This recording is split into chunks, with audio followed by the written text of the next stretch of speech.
Hey fam, welcome back to Shilling Savvy, where we talk all things money, mindset, and freedom. Let's be honest, earning more money doesn't always mean escaping financial stress. In fact, some of the highest earners out there, athletes, celebrities, even lottery winners, end up broke. Why? Because it's not about how much you make, it's about how much you keep. In today's video, I'm diving into 5 habits silently keeping you broke, and more importantly, how you can break them starting today. This is the big one, guys.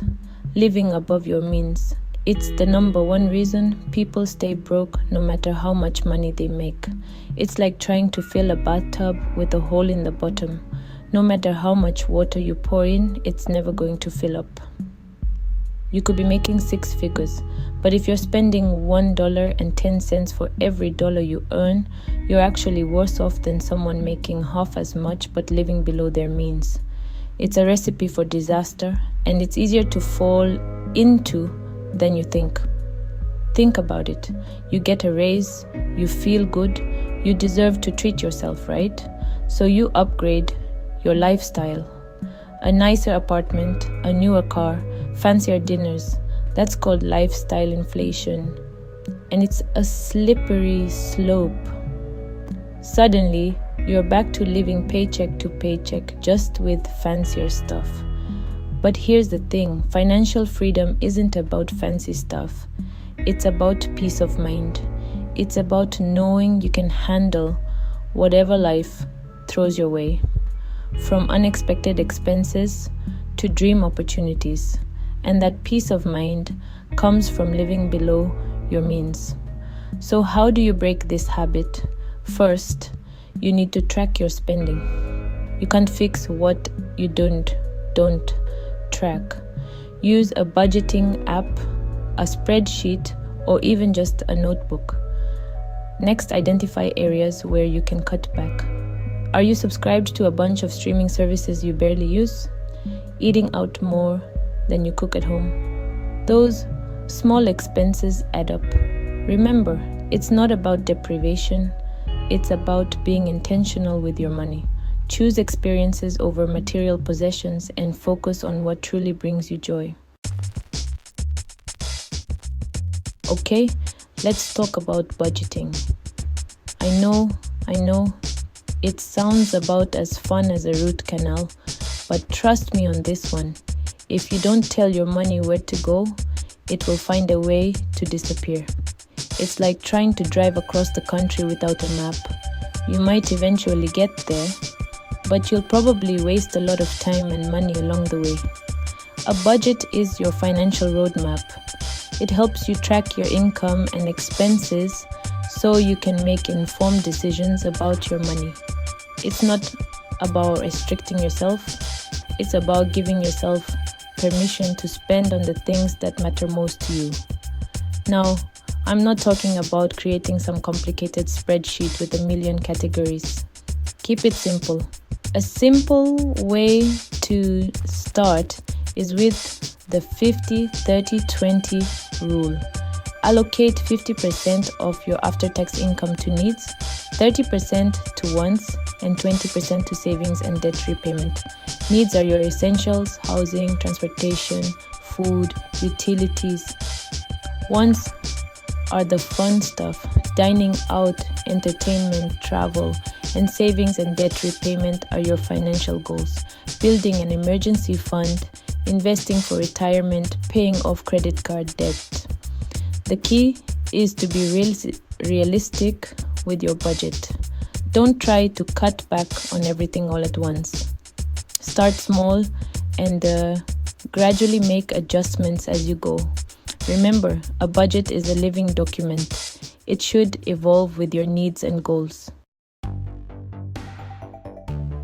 Chapter 3. No emergency. Fund living life on the edge. Emergencies happen. It's not a matter of if, but when. Your car breaks down, you lose your job, your basement floods. These things happen. and they can derail your finances if you're not prepared. That's where an emergency fund comes in. It's your financial safety net, there to catch you when life throws you a curveball. Think of it as your financial peace of mind.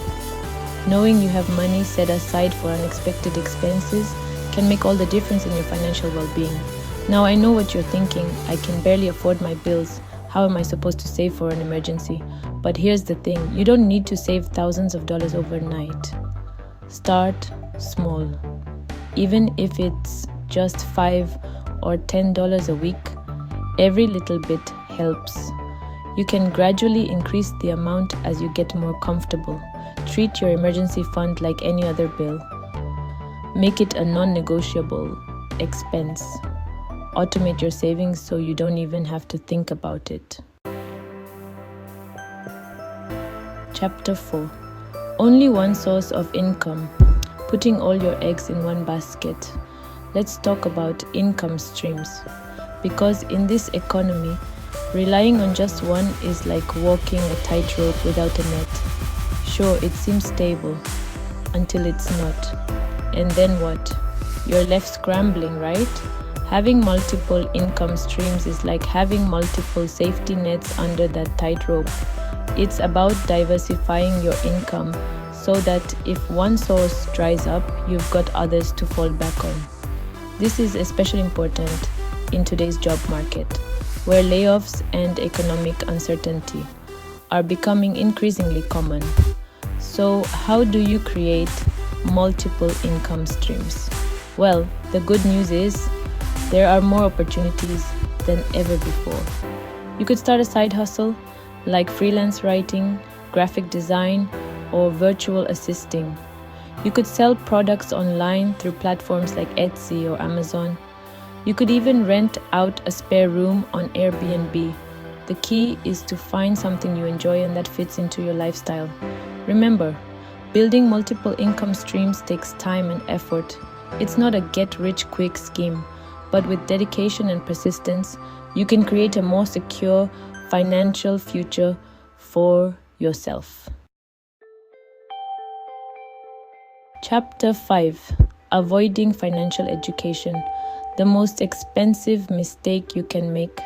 This one's close to my heart because I used to be that person, clueless about money, letting others make decisions for me. And guess what? It cost me big time. Look, avoiding financial education is like playing a game you don't understand. You might get lucky a few times, but eventually you're going to lose. The truth is, financial literacy is no longer optional. It's essential. It's about understanding how money works so you can make informed decisions about your finances. So how do you become financially literate? Start by reading books and articles about personal finance. There are tons of great resources out there, from blogs to podcasts to YouTube channels like this one. Take a course or workshop on investing, budgeting, or debt management. Talk to a financial advisor. The more you learn, the more confident you'll become in managing your money. Remember, financial education is an investment in yourself. It's never too late to start learning, and the sooner you do, the better off you'll be. Break the cycle. You've got this. Thanks for watching, fam. If this helped you spot a habit you need to change, hit the like button, share this with a friend, and subscribe for weekly tips. Remember, financial freedom is a journey, not a destination. It's about making small, sustainable changes over time that add up to big results. You don't have to do it all at once. Just take it one step at a time and celebrate your progress along the way.